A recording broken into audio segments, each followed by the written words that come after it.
සුබ දවසක් මගේ යාළුවෝ හැමෝටම. ඉතින් මගේ යාළුවෝ හැමෝම සතුටෙන් හොඳින් ඉන්නව නේද?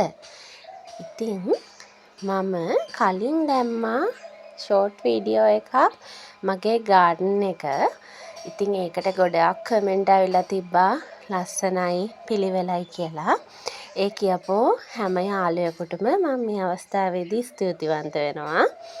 ඉතින් තව යාළුවෙක් මට කියලා තිබ්බා අනේ අක්කේ ඔයාගේ ගාඩන් එකේ ඉස්සරහ ටික පෙන්වන්න කියලා. ඉතින් මේ ඒ යාළුවාගේ කමෙන්ට් එකටත් මගේ ගාඩන් එක නොදකපු මගේ අනිත් යාළුවන්ටත් බලා ගන්නත් එක්ක ඉතින් මං ආයෙමත් මගේ ගාඩන් එක පෙන්වන්න කියලා හිතුවා. ඉතින් කලින් වීඩියෝ එකට වඩා චූටි වෙනස්කම් ටිකක් මගේ ගාඩන් එකේ වෙලා තියෙනවා. ඉතින් ඒ ටිකත් පෙන්වන්න එක තමයි මම අද මගේ යාළුවන්ව මේ වීඩියෝ එකට එකතු කරගන්නේ. ඉතින් බලන්නකෝ මේ මල් වල ලස්සන.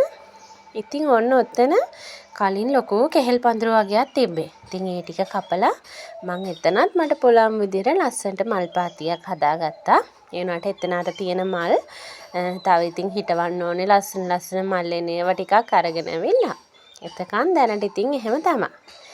ඉතින් බලන්නකෝ දවස් 2-3ක් වැහැලා ඊට පස්සේ අවුව පෑවුවට පස්සේ මිදුලේ තියෙන ලස්සන. ඉතින් මං කිව්වනේ කලින් වීඩියෝ එකෙත් මෙන්න මේ හරිය චූටි වෙනස්කම් ටිකක් වෙනවා කියලා මගේ ගාඩන් එකේ. ඉතින් ඒ ටික නම් තාම මම මුකුත් කළේ නැහැ. ඉස්සරහට මම ඒකත් මගේ යාළුවොත් එක්කන් ෂෙයා කරගන්නම්. ඉතින් ඔහොම තමයි මගේ ගාඩන් එක.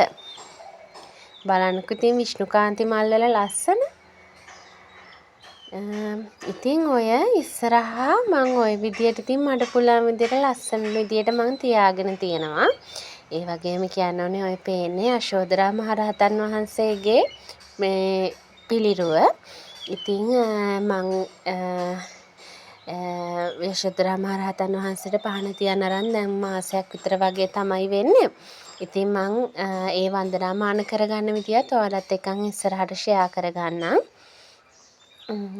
ඉතින් ඔන්න ඔය විදිහට බලන්නකෝ. ඔන්න ඔය පාතියත් මං වෙනස් කරගත්තා. මං ඒ පැලේට් නම් කියන නම හරියට දන්නේ නෑ. ඉතින් ඒකෙන් අතු ටිකක් තමයි මං මේ හිටවගෙන තියෙන්නේ. ඒ වගේම එතන තිබ්බේ පාත්තිවල හදාගෙන තියෙන ගල් වලට මං සුදු පාට තීන්ත ටිකක් තිබිලා ඒ තීන්ත ගාගත්තා. ඒකෙනුත් ඉතින් මගේ ගාඩන් එකට ලස්සන පෙනුමක් එකතු වුණා. ඉතින් බලන්නකෝ මගේ කෝමාරිකා පැලේ ලස්සනට නිරෝගීව හැදිලා තියෙන විදිය. ඉතින් යශෝදරා මහරහතන් වහන්සේට වන්දනාමාන කරන්න මම ඔන්න ඔතන තමයි පිළිවෙලට පිරිසිදුව තියාගෙන ඉන්නේ. ඒ වගේම මෙන්න මේ පැලෙන් මගේ ගාඩන් එකට අලුතෙන් එකතු වුණු පැලයක්. ඉතින්